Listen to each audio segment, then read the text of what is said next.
السلام علیکم ناظرین، اس ویڈیو کے شروعات میں ہم دیکھتے ہیں جاندارلی اور حلیمہ خاتون سلطان محمد فاتح کے سامنے گھٹنوں کے بل بیٹھے ہوتے ہیں۔ سلطان جاندارلی سے کہتے ہیں، اب بتاؤ جاندارلی، تم سانپ ہو یا عقاب؟ جواباً جاندارلی کہتا ہے، میں سابق وزیر اعظم ہوں، ریاست کے لیے میں نے سب کچھ کیا۔ تو سلطان کہتے ہیں، اہم بات ریاست کے صفوں میں شامل ہونا نہیں ہے بلکہ سب سے اوپر رہنا ہے۔ مت بولو جاندارلی کے دھوکہ دہی سے اوپر چڑھنے والے بری طرح سے گرتے ہیں۔ اب تم نے کس طرح اپنا مقام سب سے اوپر حاصل کیا، اس کے بارے میں حلیمہ خاتون ہمیں بتائیں گی۔ تو بتائیں حلیمہ خاتون، آپ خلیل پاشا کے گھر کیوں گئی تھی؟ جواب میں حلیمہ جاندارلی کو دیکھنے کے بعد کہتی ہے، مجھے معاف کر دیں سلطان، میں اپنے بیٹے کے بارے میں سوچتی رہی اور ماں کے طور پر ہر کام جلد بازی میں کیا، میں نے اسے کھونے کے ڈر سے یہ کیا۔ سلطان پوچھتے ہیں، جاندارلی نے آپ کو کیا بتایا؟ تو حلیمہ کہتی ہے، خلیل پاشا نے میری بات سنی اور میری پریشانی پر اتفاق کیا، پہلے بڑے بھائی کی حیثیت سے اور پھر ریاستی عہدیدار کے طور پر بات کی۔ انہوں نے مجھ سے کہا کہ کہیں مت جانا اور یہ کہ شہزادے احمد کے ساتھ محل میں رہنا میرے لیے زیادہ مناسب ہوگا۔ یہ سن کر جاندارلی حیران رہ جاتا ہے کیونکہ ناظرین جاندارلی نے اس کے بالکل الٹ کام کیا تھا۔ حلیمہ جھوٹ بولتے ہوئے مزید کہتی ہے، انہوں نے غم میں مبتلا ایک ماں کو راستہ دکھایا، انہوں نے مجھے ہماری روایات یاد دلائیں، انہوں نے میری پریشانی دور کر دی اور آپ کے تخت پر آنے تک ہماری حفاظت فرمائی۔ ساری بات سننے کے بعد سلطان کہتے ہیں، سابق وزیر اعظم جاندارلی پاشا کھڑے ہو جائیں۔ یہ سنتے ساتھ ہی جاندارلی اٹھ جاتا ہے تو سلطان اس کی جانب بڑھتے ہوئے کہتے ہیں، میرے بابا تمہیں اتنا پسند کیوں کرتے تھے میں سمجھ گیا ہوں۔ سلطان کی غیر موجودگی میں موقع ملنے کے باوجود تم نے کوئی تکلیف نہیں دی اور روایات کی پیروی کی۔ تم نے مجھے اور اورحان دونوں کو قاصد بھیجا۔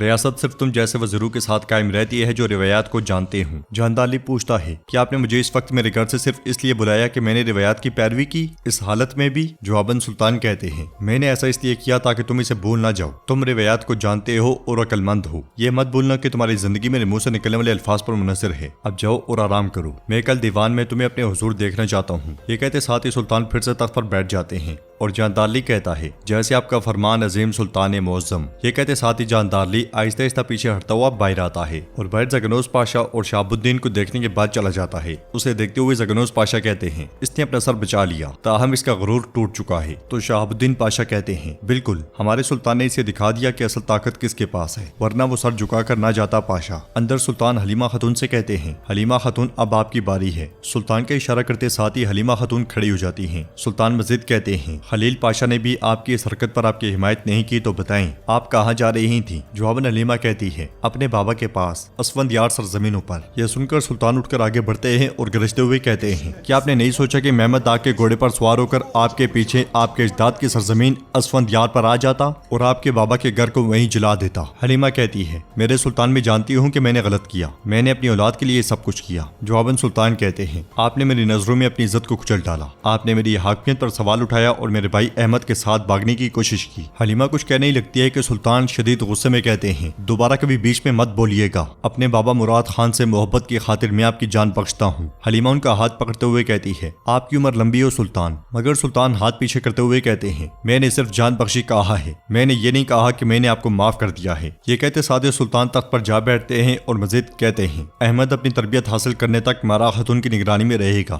یہ سن کر حلیمہ بہت غمگین ہو جاتی ہے۔ سلطان مزید کہتے ہیں، میں بعد میں فیصلہ کروں گا کہ آپ کے ساتھ کیا کرنا ہے۔ یہ کہتے ساتھ ہی سلطان جانے کا اشارہ کرتے ہیں تو حلیمہ خاتون چلی جاتی ہیں۔ دوسری جانب سپاہی جاندارلی کو اس کے گھر کے باہر چھوڑ دیتے ہیں۔ جاندارلی اپنے گھر کے باہر کھڑا ہی ہوتا ہے کہ ساک وہاں پہ آتا ہے اور کہتا ہے، میرے پاشا سکبیر نے مجھے خبر دی تو میں فوراً یہاں آ گیا، ہم آپ کو اس حال میں دیکھنے کے عادی نہیں ہیں، کیا ہوا میرے پاشا، آپ ٹھیک ہیں؟ کچھ تو بولیں۔ تو جاندارلی کہتا ہے، میں ٹھیک نہیں ہوں اسحاق، میں ٹھیک نہیں ہوں۔ اس کے ساتھ ہی اسحاق انہیں اندر لے کر جاتا ہے مگر جاندارلی بالکل بجھا بجھا دکھائی دیتا ہے اور کہتا ہے، محمد نے مجھے سب کے سامنے رسوا کیا اسحاق۔ ادرنی میں سلطان زگنوز اور شہاب الدین پاشا کے ساتھ بیٹھے ہوتے ہیں۔ شہاب الدین پاشا سلطان سے پوچھتے ہیں، اگر جاندارلی بے گناہ نہیں ہوا تو کیا ہوگا؟ حلیمہ خاتون نے اگر جھوٹ بولا ہوا پھر؟ یہ سن کر سلطان کہتے ہیں، مدعی اپنے دعوے کو ثابت کرنے کا ذمہ دار ہوتا ہے، اگر ہمارا کوئی دعویٰ ہے تو ہمارے پاس ثبوت بھی ہونا چاہیے وہ جھوٹ بول رہا ہے۔ جواباً زگنوز پاشا کہتے ہیں، میرے سلطان آپ ٹھیک کہتے ہیں، تاہم ہم امکانات کو نظر انداز نہیں کر سکتے۔ شہاب الدین پاشا کہتے ہیں، ہم تقریباً اورحان جیسے ایک اور واقعے کا سامنا کرنے ہی والے تھے،